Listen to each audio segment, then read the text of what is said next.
On ne sait pas quoi dire. Franchement, ça se passe de commentaires. Vous êtes en train de voir un peuple se dissoudre de lui-même, disparaître, tout simplement. Vous allez tout voir dans ce chapitre.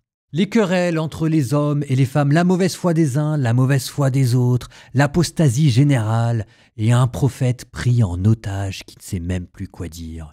En fait, ce qui est terrible, c'est que ces hommes qui ont préféré fuir en Égypte, cette fuite révèle ce qu'il y avait au fond de leur cœur.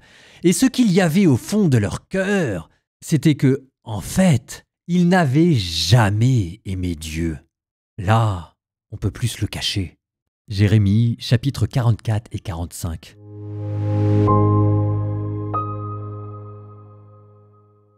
Parole qui fut adressée à Jérémie pour tous les Judéens habitant le pays d'Égypte, ceux qui habitent à Migdol, Tapanès, Noph et au pays de Patros. Ainsi parle le Seigneur de l'univers, le Dieu d'Israël.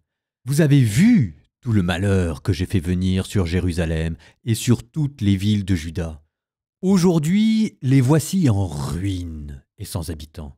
C'est à cause du mal qu'ils ont fait pour m'offenser en allant encenser et servir d'autres dieux qui leur étaient inconnus, comme à vous et à vos pères. Je vous ai envoyé inlassablement tous mes serviteurs les prophètes pour dire « Ne faites donc pas cette chose abominable que je déteste !» Mais ils n'ont pas écouté ni prêté l'oreille pour se détourner de leur mal et cesser de brûler de l'encens à d'autres dieux. Alors mon ardente colère s'est déversée. Elle a embrasé les villes de Juda et les rues de Jérusalem, les réduisant en ville et en désolation comme on le voit aujourd'hui. Et maintenant, ainsi parle le Seigneur, Dieu de l'univers, le Dieu d'Israël. Pourquoi vous faire à vous-même ce grand mal? Retrancher du milieu de Juda hommes et femmes, petits-enfants et nourrissons, et ne pas laisser subsister un reste? Pourquoi m'offenser par les œuvres de vos mains, en brûlant de l'encens à d'autres dieux dans le pays d'Égypte, là où vous êtes venus séjourner? Pourquoi être retranché de toutes les nations de la terre et devenir pour elles un objet de malédiction et d'insulte? Avez-vous oublié les méfaits de vos pères, les méfaits des rois de Juda et ceux de leurs femmes, vos propres méfaits et ceux de vos femmes, commis au pays de Juda et dans les rues de Jérusalem? Jusqu'à ce jour, ils n'ont éprouvé ni contrition ni crainte. Ils n'ont pas marché selon mes lois et mes décrets que j'avais placés devant vous et devant vos pères. C'est pourquoi, ainsi parle le Seigneur de l'univers, le Dieu d'Israël, je vais tourner mon visage contre vous, pour votre malheur, et retrancher tout Juda. Je prendrai le reste de Juda, ceux qui ont tourné leur visage vers l'Égypte, pour y aller séjourner, et ils périront, tous, jusqu'au plus grand. Par l'épée et la famine, ils mourront, ils deviendront un objet d'imprécation et de désolation, de malédiction et d'insulte. Je châtierai ceux qui habitent au pays d'Égypte, comme j'ai châtié Jérusalem par l'épée, la famine et la peste. Il n'y aura ni rescapés, ni survivants parmi le reste de Juda, ceux qui sont venus séjourner au pays d'Égypte. Quant au pays de Juda, où ils désirent ardemment revenir pour y habiter, ils n'y reviendront pas, sauf quelques rescapés. Tous les hommes qui savaient que leurs femmes brûlaient de l'encens à d'autres dieux, et toutes les femmes présentes, donc une grande assemblée, c'est-à-dire le peuple habitant au pays d'Égypte à Patros, tous firent à Jérusalem cette réponse. Pour ce qui est de la parole que tu nous as dite au nom du Seigneur, nous ne t'écouterons pas. Mais nous voulons agir selon toute la parole qui est sortie de notre bouche, brûler de l'encens à la reine du ciel, et lui verser des libations comme nous le faisions dans les villes de Juda et les rues de Jérusalem, nous et nos pères, nos rois et nos princes, car alors, rassasiés de pain, nous étions heureux et ne connaissions pas le malheur. Depuis que nous avons cessé de brûler de l'encens à la reine du ciel et de lui verser des libations, nous manquons de tout et nous périssons par l'épée et la famine. Les femmes ajoutèrent, « Lorsque nous brûlons de l'encens à la reine du ciel et lui versons des libations, est-ce à l'insu de nos maris que nous lui faisons des gâteaux qui la représentent et lui versons des libations ?» Alors Jérémie s'adressa à tout le peuple, aux hommes et aux femmes, à tous ceux qui lui avaient ainsi répondu. Il leur dit : cet encens que vous avez brûlé dans les villes de Juda et dans les rues de Jérusalem, vous et vos pères, vos rois et vos princes, avec les gens du pays, est-ce que le Seigneur ne s'en est pas souvenu? N'en a-t-il pas gardé mémoire? Le Seigneur ne pouvait plus supporter la malice de vos actes et les abominations que vous avez commis. Alors votre pays est devenu une ruine, un objet de désolation et de malédiction, sans aucun habitant comme on le voit aujourd'hui. Vous avez brûlé de l'encens, vous avez péché contre le Seigneur, vous n'avez pas écouté la voix du Seigneur, vous n'avez pas marché selon sa loi, ses décrets et ses exigences, et voilà pourquoi ce malheur vous est arrivé, comme on le voit aujourd'hui. Puis Jérémie dit à tout le peuple : hommes et femmes, écoutez la parole du Seigneur, vous tous de Juda, vous qui êtes au pays d'Égypte. Ainsi parle le Seigneur de l'univers, le Dieu d'Israël.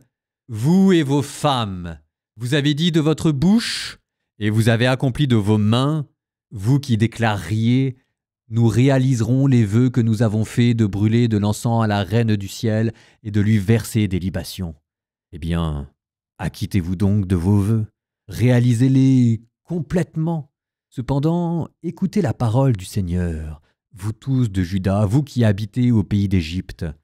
Voici que j'en ai fait le serment par mon grand nom, dit le Seigneur. Plus personne en Égypte n'invoquera mon nom. Aucun de ceux qui disent par tout le pays d'Égypte : vive le Seigneur mon Dieu. Voici que je veille sur eux pour le malheur, et non pas pour le bonheur. Ils périront, tous les hommes de Juda qui sont au pays d'Égypte, par l'épée et la famine, jusqu'à leur anéantissement.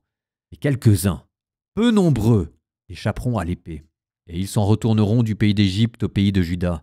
Alors, tout le reste de Juda, ceux qui sont venus séjourner au pays d'Égypte, ceux-là sauront quelle parole se réalise, la mienne ou la leur.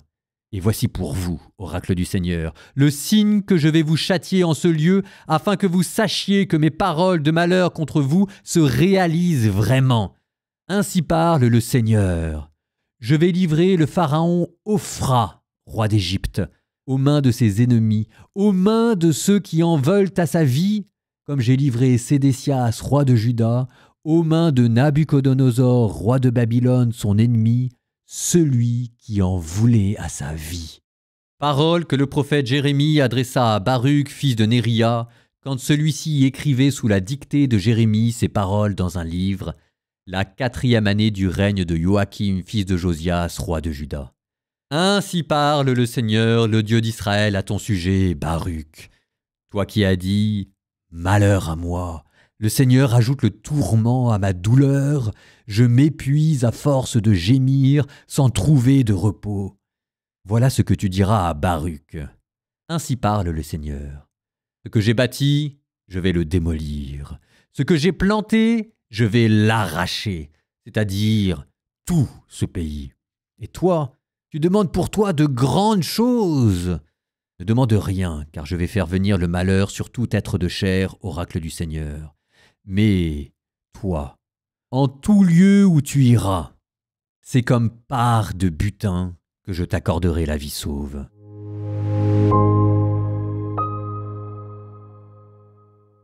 Ah bah ça a dû lui faire tout drôle à Baruch. Baruch qui avait dit « Mais moi, Jérémie, je suis resté fidèle. Est-ce que tu peux au moins intercéder pour moi auprès de Dieu pour qu'il me protège ?»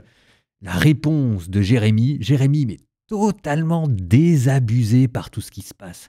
« Et toi, Baruch, tu demandes pour toi de grandes choses.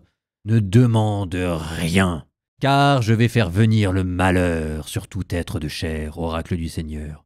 En tout lieu où tu iras, comme part de butin, je t'accorderai la vie sauve. » Dieu accorde la vie sauve à Baruch, parce qu'en fait, ça ne l'intéresse plus. C'est une manière de le congédier. Tu veux la vie sauve, très bien, allez, va-t'en maintenant.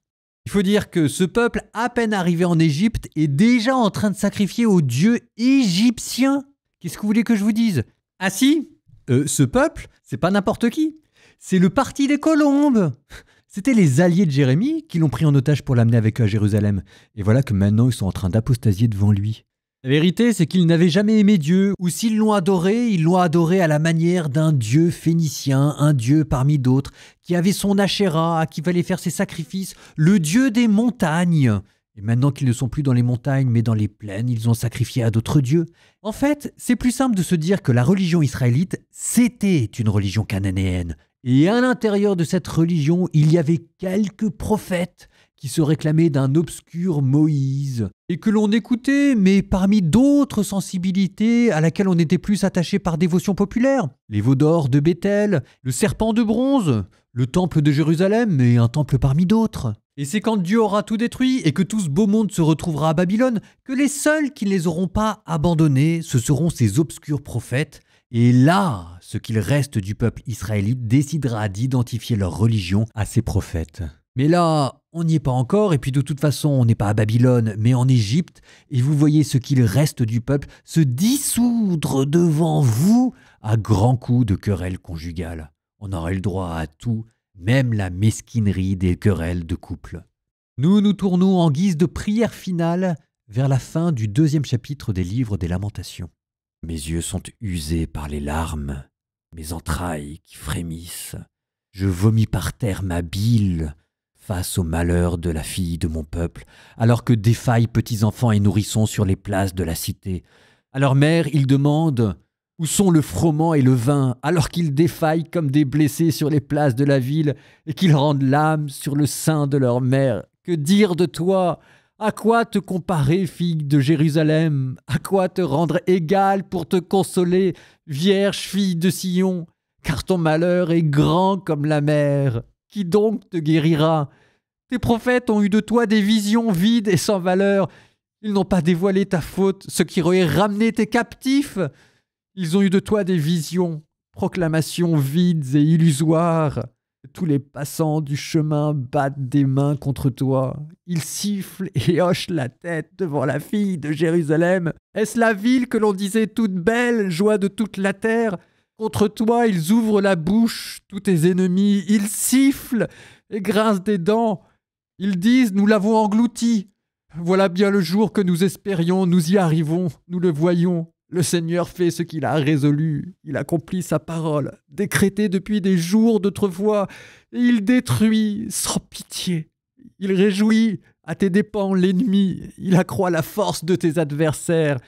Le cœur du peuple crie vers le Seigneur. Laisse couler le torrent de tes larmes, de jour comme de nuit, muraille de la fille de Sion. Ne t'accorde aucun répit, que tes pleurs ne tarissent pas. Lève-toi, pousse un cri dans la nuit au début de chaque veille. Déverse ton cœur comme l'eau devant la face du Seigneur. Élève les mains vers lui pour la vie de tes petits-enfants qui défaillent de faim à tous les coins de rue. Vois, Seigneur, et regarde. Qui as-tu traité ainsi ? Les femmes doivent-elles manger leurs enfants ? Les petits qu'elles choyaient ? Le prêtre et le prophète doivent-ils être tués au sanctuaire du Seigneur ? Ils gémissent par terre dans la rue, l'adolescent et le vieillard. Mes vierges et mes jeunes gens sont tombés par l'épée. Tu as tué au jour de ta colère. Tu as massacré sans pitié. Tu as convoqué, comme pour un jour de fête, mes terreurs de toutes parts. Il n'est pas de rescapés ni de survivants au jour de la colère du Seigneur. Et ceux que j'avais nourris et choyés, mon ennemi les a exterminés.